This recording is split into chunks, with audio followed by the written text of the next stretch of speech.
Good morning, good afternoon, good evening, wherever you are in this beautiful world.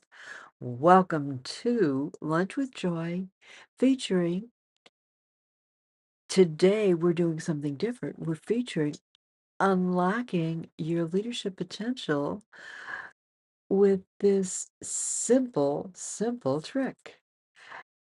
Did you know today's statistic? Did you know that teams that are engaged increase the earnings potential for the company, the bottom line that everybody talks about, by 147%. That is according to a Gallup poll. And when I read that, I just said, I can't believe this. This is just too good. That's too much." And I got the information from AI, and as always, I checked it, and the initial reference that it gave me, the citation, did not work. The link was not work. So I went to Google, which is my second piece. I went to Google, put the statistic in there, and asked where it came from. Google gave me the original statistic, the Gallup poll, and I was able to go read that in the Gallup poll and was shocked because it doesn't take a lot to get your team engaged, get your teams talking, get them communicating. And the more the communication goes, and it all starts up at the top. Your leaders are the ones that will keep it going. They will inspire it. They are the ones that are going to be fostering the whole thing. The more that they create the communication, the openness for the communication, the better it's going to be. So today we're going to talk about simple tricks to be able to get that communication level increasing and increasing and giving your company the ability to do better. One of the things the first thing you want to look at is harnessing the effective communications. One of my biggies, if you are ever around me, I I'm not perfect at it. I'm not perfect at anything, but it's one of the things that I work on the most for me, and it's one of the things you'll hear me mention to others, is everything that I say, I want to make it in a positive sentence. I don't want to say, I don't want to miss you. I don't want this or I don't want that. I will say, this is what I would love to see happen. This is the positive way we're going to make things better. This is how we are going to be able to do this or that. I want to, yeah, I can't wait to see you. That is a standard line. Everybody uses it. I'm sure you've used it at least once, probably today or yesterday, if not more. And that is a negative sentence. Instead of saying, I can't wait to see you, I'm looking forward to being able to get with you and talk to you. I'm looking forward to our meeting. I am looking forward to this, that, or something else. And that makes it positive. And the emotional IQ, the intelligence quotient, when we are talking to people, we want to be able to make sure that we are using language that everybody understands and that we are talking in their emotional language. How do I find out what the emotional language is here on the app? I have to look in different places. I have to find it from different things. But what I do is I will see what people are saying, read the comments that come in. And by the way, I have to thank Steve. Steve gave me this question. I keep asking you for questions. They were coming in slowly, but I'm now starting to see some questions coming in. So I'm answering people's questions. And he wanted to know how to increase leadership. one of the best things that's going to help him with his leadership and what he can do, and this is something that he can do, that everyone can do, all of us can do, and that is developing and creating and giving your employees the right, the ability, and the wherewithal to be able to communicate. And that is a bottom line. Learning the emotional quotient, that is a skill that takes a little bit of time. But what the big factor is for that? Listening. You need to actively listen to what the words are that your clients, that your prospects, that your employees are saying. What words do they use? And you will learn how they talk and be able to determine the old adages. I have my favorite. Tell everybody I'm an A personality. I am an A personality from the get-go. You open up the dictionary, you look at A personality, you're going to see my picture. But you see my husband, and my husband is a traditional one that is there talking to people. He's affable. He's out there making the world happy just to be talking and just to be there. He's a talker and he loves to communicate. And that is him. Other people are going to be very serious and very studious and want to know all the answers. And you've got to address somebody that wants to know all the answers different from the way that you address me, because I want the bottom line. Just give me the bottom line. Don't give me the facts. Just bottom line it. That's me. I want it fast. I want it now and be done. But that person that wants all the statistics, all the information, all the background, you need to give them a lot more information. And that's part of the intelligence quotient. That's part of the IQ or EQ, as you may wish to say. I still tend to call it IQ, even though technically it's an EQ. But you need to know what the organization's intelligence quotient is. Plus, you need to know each employee that you're dealing with, what their intelligence quotient is. The next critical piece is to look at the goal setting. And there are so many different ways of setting up goals. At the leadership meeting that I was at last week, I found a new way. It was something that Tony Robbins had introduced a long time ago, but it's a different way of setting your goals and a different way of looking at it. The SMART way is something that many people have used for a long time. SMART being an acronym: specific, measurable, achievable, relevant, and time bound, so that you can work with that and know where it's going to be. And whatever goal setting works for you, it doesn't make any difference which method you use. Doing it and writing your goals down, that makes it real. If you just keep that goal up here in your head, there's nothing real about it. It's just a dream. You're thinking about it, but you haven't created it. What you need to do is to write it down.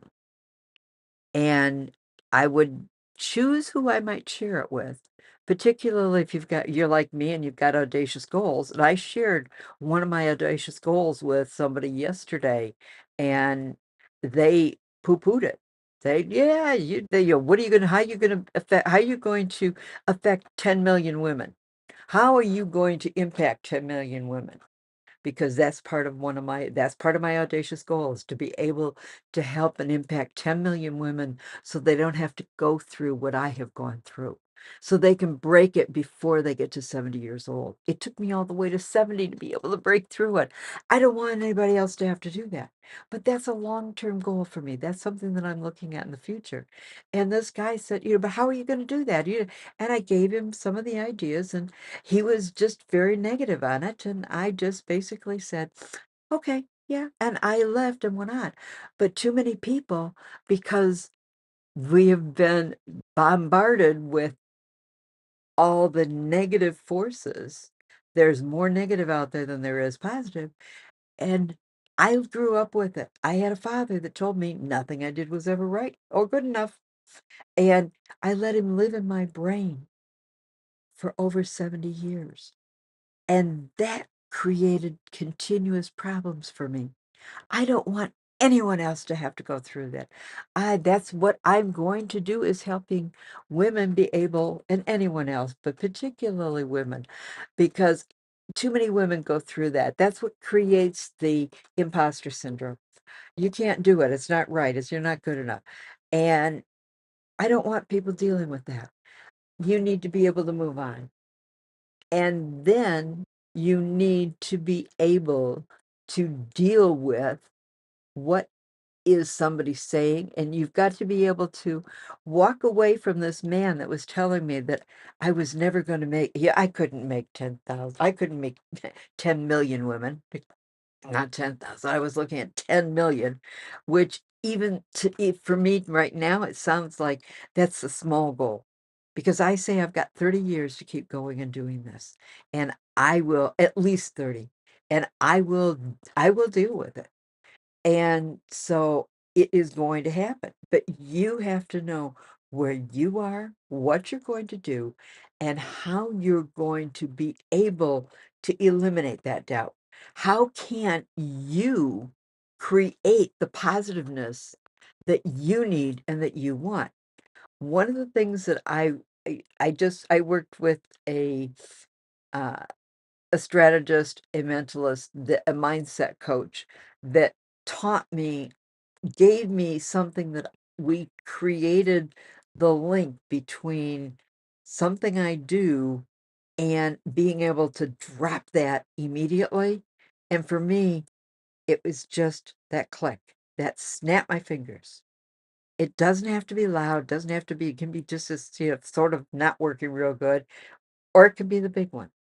And when I do that, every time I do that, it immediately comes into, okay, Joy, we switched from dealing with my father to dealing with a positive situation in my life, something that I was very proud of, something that was very happy. And that worked for me. Whatever you need to do, find it. Help get it to work for you. Talk to me. We'll figure out something. We'll come up with. And I know a lot of mindset coaches, and I know a lot of different people.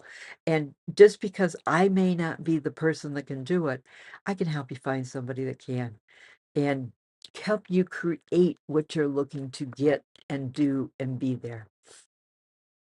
And too many of us lack the direction. Where are we going to take this? How are we going to get there? As a leader, you need to be able to set the path, to lay out the path, and keep people on that path, keep things moving forward. You are going to fail. Are you going to fail? I hope so. I really do, because that was one of my problems. I didn't fail enough. And failure is how you learn. You learn from failing. And that's the good part of it. As long as you learn, if you don't learn, if you don't pick yourself up and learn what happened and then fix it and make it better, then you're not doing anything. But when you learn something, you make it better, you come back stronger, you come back wiser, and all of a sudden your leadership, your functioning, your ability to do the things you want to do just got better. But too many people are paralyzed by fear. Fear is, pardon me, my nose itches. Fear is the factor that, some people are afraid of success, some people are afraid of failure. I had both the failure and the success fears in there that I had to let go of. And when you'll hear me snap. When you hear a snap, that's because I'm dealing with that immediately because the fear came in. And so what I do is just snap. I may have my hand down here and you'll hear a snap down there. But now you know one of my little secrets, but that's something that works for me. That's something that we just created, but it works for me. And everything that works for me is not necessarily going to be the same thing that works for you. You need to be able to find what works in your life, what keeps you where you want to be, doing what you want to do, and developing what you need to develop. The next challenge for most people is delegation. I can do it, and I'm going to do it better and faster than anybody else, and so I'm just going to go ahead and do it. That was me all my life. That's why I know this so well. I know it, I can see it faster than anything else, and too many people that have got to do it and do it by themselves, they're micromanaging. They're micromanaging all the people around them, and they're micromanaging every aspect of their business, and their business is not allowed to continue to expand and grow because they're keeping their hands on it and they're keeping them tight. And it becomes this little ball out here. And it's a tight ball and it's a tight thing. And they don't let go. We need to be able to let go and know that mistakes are going to be made. And mistakes are how people learn. It's how we learn. It's how others learn. And we need to allow that. We need to trust that they're going to be able to work through that, be able to identify with the big picture and know where they're going and what they want and what's going on. And then we get into more of that EQ, the emotional intelligence quotient, and we are looking at our own. What is it that I need so that I can match my needs to what my prospect needs, what my employee needs, what my spouse needs, what my children need, even though I don't have children. I do. I have a child dog.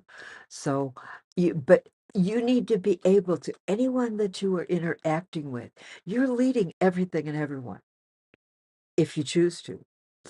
And you need to be able to deal with the exact way the person is thinking, the way that they are talking. And again, it's that listening.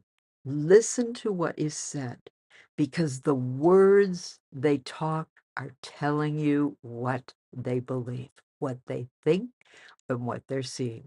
So you just need to be able to work with that.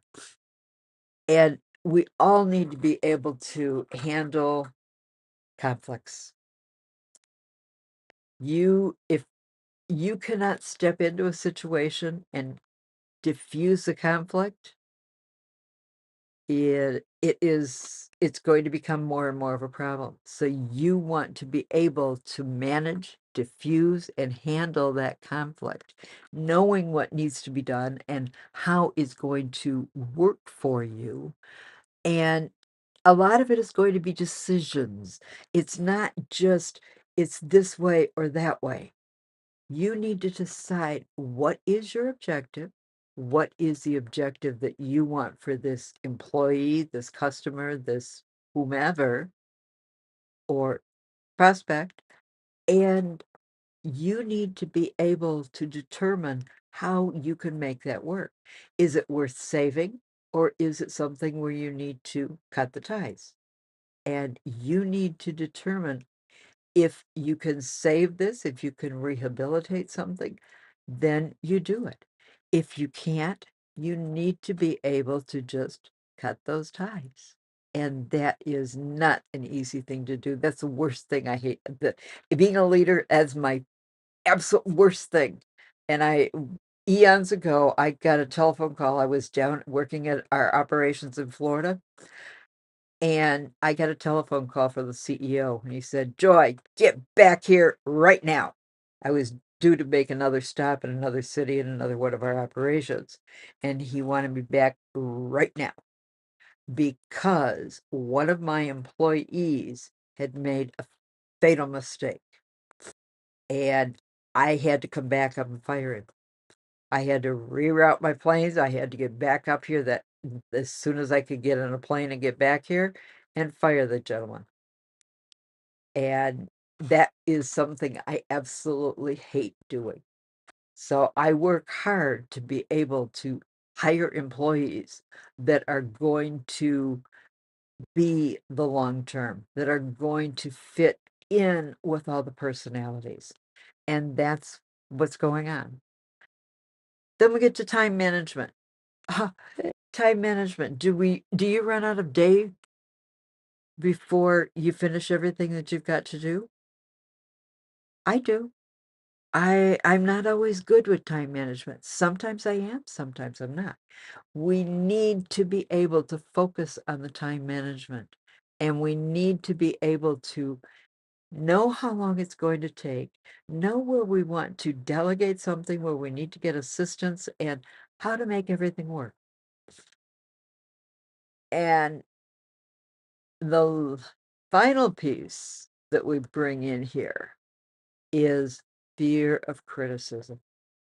Again, this is another one of those fears.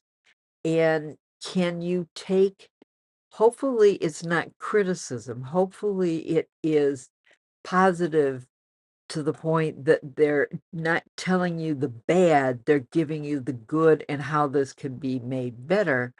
But one of the ways to make that happen, to teach people how to do that, is to mirror it, to be able to show them, to make a constructive criticism by making it a positive thing. And one of the easier ways to make something positive is called the sandwich method. You say something positive, you then give the correction, and then you add something positive on the other side of it. So you start with the positive, you end with the positive, and you put in the middle what needs to be done better. And you can word that so that it is positive. And if you've got a problem, just you always just connect with me.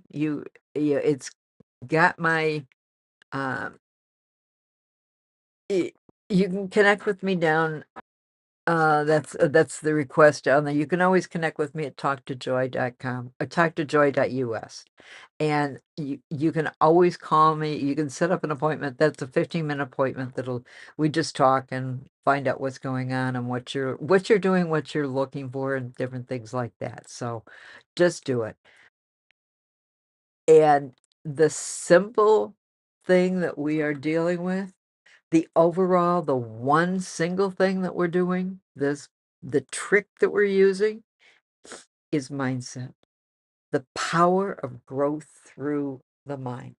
Our mind, and you've heard some of my story, my mind allows me to see things.